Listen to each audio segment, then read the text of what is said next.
बिस्मिल्लाहिर्रहमानिर्रहीम। तो आज हम पढ़ेंगे हाइड्रोजन बॉन्डिंग। हाइड्रोजन बॉन्डिंग का जो इफ़ेक्ट हम देख रहे थे, सबसे पहले इसका हमने हाइड्रोजन बॉन्डिंग किस वे में पढ़ना है, यानी कि जो एब्जॉर्प्शन होगी ना, एब्जॉर्प्शन बैंड जो होंगे, एब्जॉर्प्शन फ्रीक्वेंसी होगा, फ्रीक्वेंसी उस पर क्या इफ़ेक्ट होता है। हाइड्रोजन एब्जॉर्प्शन फ्रीक्वेंसी पर का इफ़ेक्ट क्या होता है हाइड्रोजन बॉन्डिंग की वजह से। अगर हाइड्रोजन बॉन्डिंग है तो एब्जॉर्प्शन फ्रीक्वेंसी में क्या डिफरेंट चीज़ें होंगी, चेंजेस होंगे। अच्छा, वो हम देखेंगे। ये सबसे पहले तो हम इसकी ना एक इसके अंदर जो मेन अल्कोहल को हम डिस्कस करेंगे। ठीक है, अल्कोहल हाइड्रोजन बॉन्डिंग क्या होती है। ये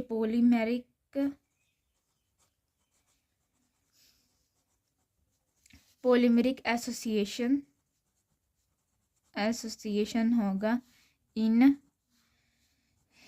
ओ एच बॉन्ड। ठीक है, ओ एच क्या है, अल्कोहल।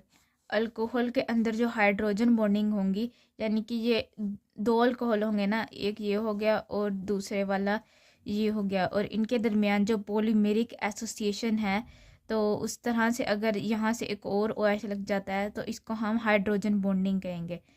ठीक है, और इस हाइड्रोजन बॉन्डिंग की वजह से जो स्पेक्ट्रा होता है, जो ऐसे वाला स्पेक्ट्रा हमारे पास बनता है, उसके ऊपर ब्रॉड बैंड बनता है।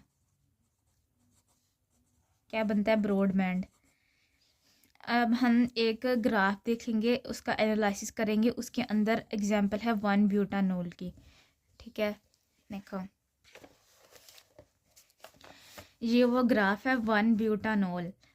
ठीक है, 1 ब्यूटानॉल हमारे पास एक सैंपल है, हम सैंपल के साथ एक्सपेरिमेंट करेंगे। 1 ब्यूटानॉल जो है ये सैंपल है। इसके अंदर कितने कार्बन होंगे 1 ब्यूटानॉल के अंदर, 1 2 3 4, और इसके साथ फर्स्ट पोजीशन पे क्या लगा होगा, ओ एच लगा होगा। ओ एच लगा होगा, कार्बन 4 कार्बन होंगे, तो ये क्या बन गया, 1 ब्यूटानॉल। ये हमारा एक सैंपल था। ठीक है, उसके अंदर क्या था, 1 ब्यूटानॉल। उसके अंदर क्या पड़ा हुआ था सैंपल के अंदर, 1 ब्यूटानॉल।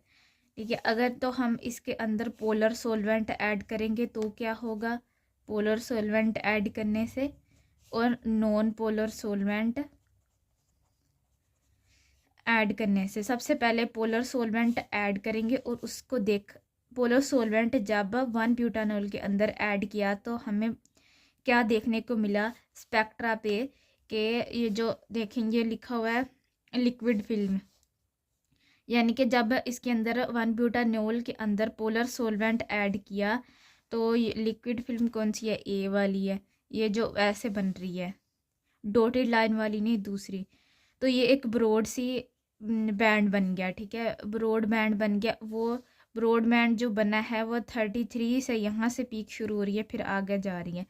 ठीक है, ये 33 और 50 पे बना है, 3000 और 350 पे, यानी कि 3350 पे बनी है। ठीक है, अगर तो पोलर सोलवेंट है वो क्या करेगा, यहाँ पे पोलर सोलवेंट है वो जाकर ना इसके साथ ये जो ओ एच है ना, इसके साथ पॉलीमेरिक एसोसिएशन बना लेगा।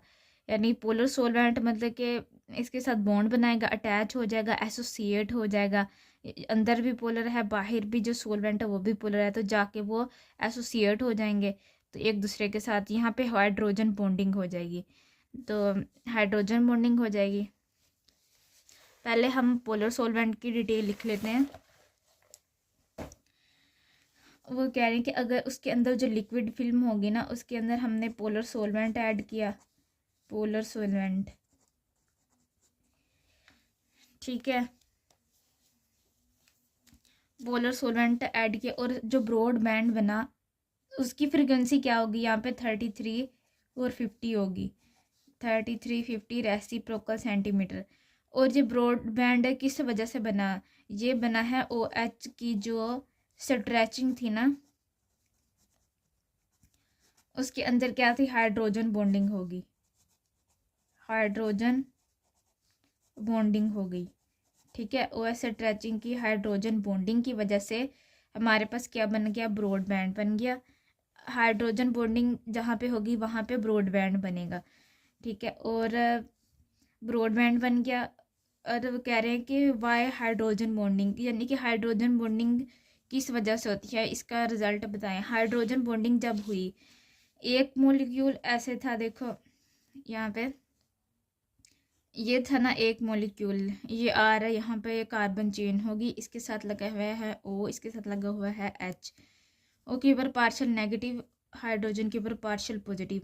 जब दूसरा मॉलिक्यूल आया वो इसके साथ अटैच हुआ, उसने यहाँ पे OH के साथ पार्शियल नेगेटिव और यहाँ पे हाइड्रोजन पार्शियल पॉजिटिव, और ये इसके साथ R लग गया, ठीक है। तो देखो ये वाला इस तरह से, ये वाला इस तरह से। अब इसकी पहले तो ये सिर्फ एक था, अब ये दूसरा वाला इसके साथ ऐड हो गया, उसने हाइड्रोजन बॉन्डिंग के साथ इसने हाइड्रोजन बॉन्ड बना लिया। तो एक तो इसकी लेंथ इंक्रीज हो गई, OH की लेंथ इंक्रीज होगी। और जब इसकी लेंथ OH की lengthening, OH stretching lengthening,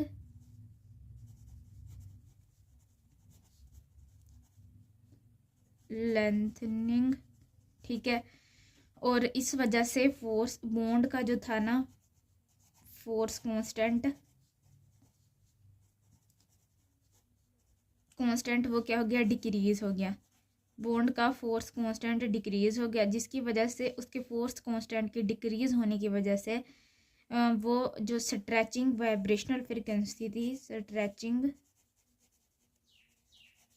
vibrational frequency की जो वैल्यू थी वो भी कम आएगी, लो, ठीक है, लोअर।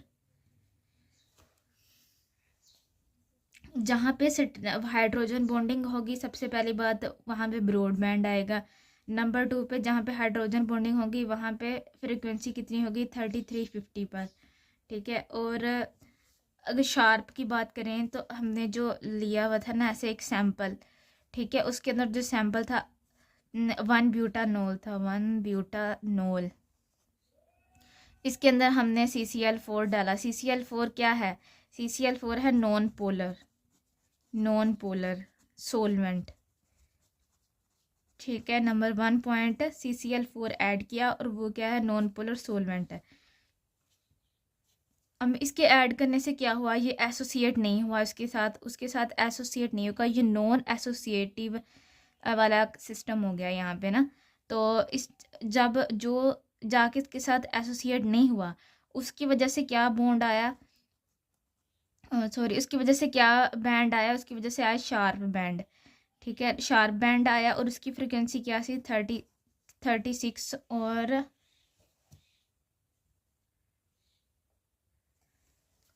50 पे, 3650 पे। ये देखो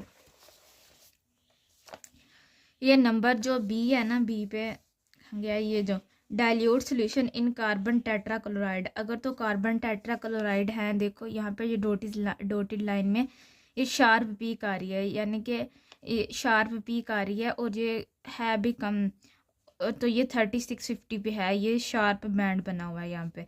अगर तो ब्रॉड बैंड होगा तो इसकी ब्रॉड बैंड है, इसके अंदर फ्रिक्वेंसी की वैल्यू कम आ रही है, तो इसके अंदर ज़्यादा आ रही है। ज़्यादा आने का मतलब क्या है कि यहाँ पे शार्प बैंड बना हुआ है, ठीक है। और 3650 पे है, और ये इसी वजह से होगा कि ये किस वजह से होता है, क्योंकि इसके अंदर जो होती है OH की जो स्ट्रेचिंग है वो नॉन एसोसिएटिव होती है, नॉन एसोसिएटिव यानी कि उसके अंदर जो एसोसिएशन नहीं होती, एक मॉलिक्यूल दूसरे मॉलिक्यूल के साथ नहीं मिलता, तो इसको हम कहते देते हैं नॉन एसोसिएटिव। नॉन एसोसिएटिव की वजह से हमारे पास क्या आता है, शार्प बैंड।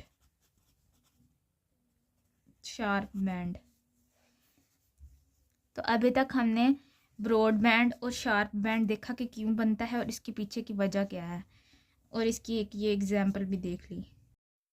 जब हाइड्रोजन बॉन्डिंग को डिस्कस कर रहे हैं तो उसमें 2 केसेस को हम देखेंगे मेनली। उनमें से फर्स्ट केस होगा जब इंटरमोलिकुलर हाइड्रोजन बॉन्डिंग होगी तो क्या होगा, जब इंट्रामोलिकुलर हाइड्रोजन बॉन्डिंग होगी तो क्या होगा।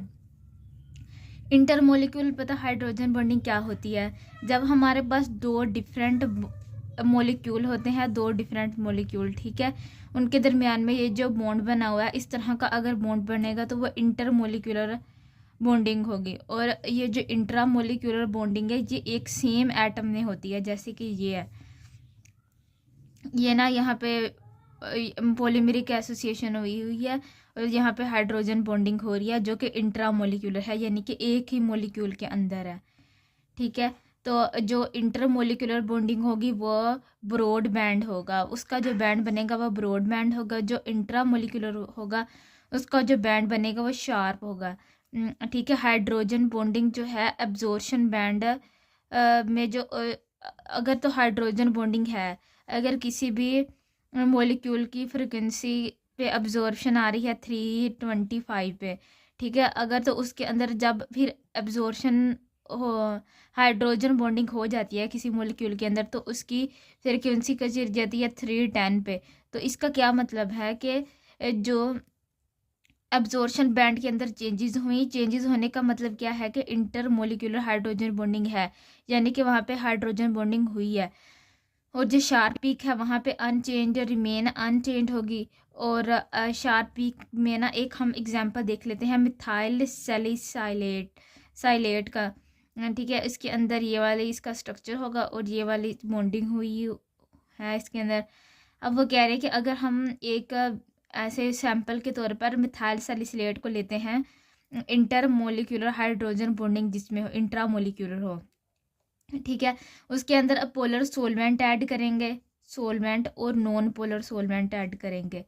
जब नॉन पोलर सोलवेंट ऐड करेंगे ऑन डाइल्यूशन तो इसके अंदर डाइल्यूशन होगी, तो ये इजीली ब्रोकन हो सकते हैं। OH और एब्जॉर्प्शन डिक्रीज होगी, इजीली ब्रोक हो जाएंगे, इस वजह से OH एब्जॉर्प्शन जो हो जाएगी डिक्रीज हो जाएगी। और जब नॉन पोलर होगा on dilution not easily broke, जब नॉन पोलर सोलवेंट होगा वो जाके इंट्रामोलिकुलर हाइड्रोजन बॉन्डिंग यानी कि में जाके डाइल्यूट होगा, डाइल्यूशन होगी, तो वह क्या करेंगे, ये इजीली ब्रोक नहीं होंगे। और OH absorption is not observe low, और जो OH की एब्जॉर्प्शन होगी वो हमें डिक्रीज नहीं मिलेगी और वो लो नहीं होगी, वैसे की वैसी रहेगी, ठीक है।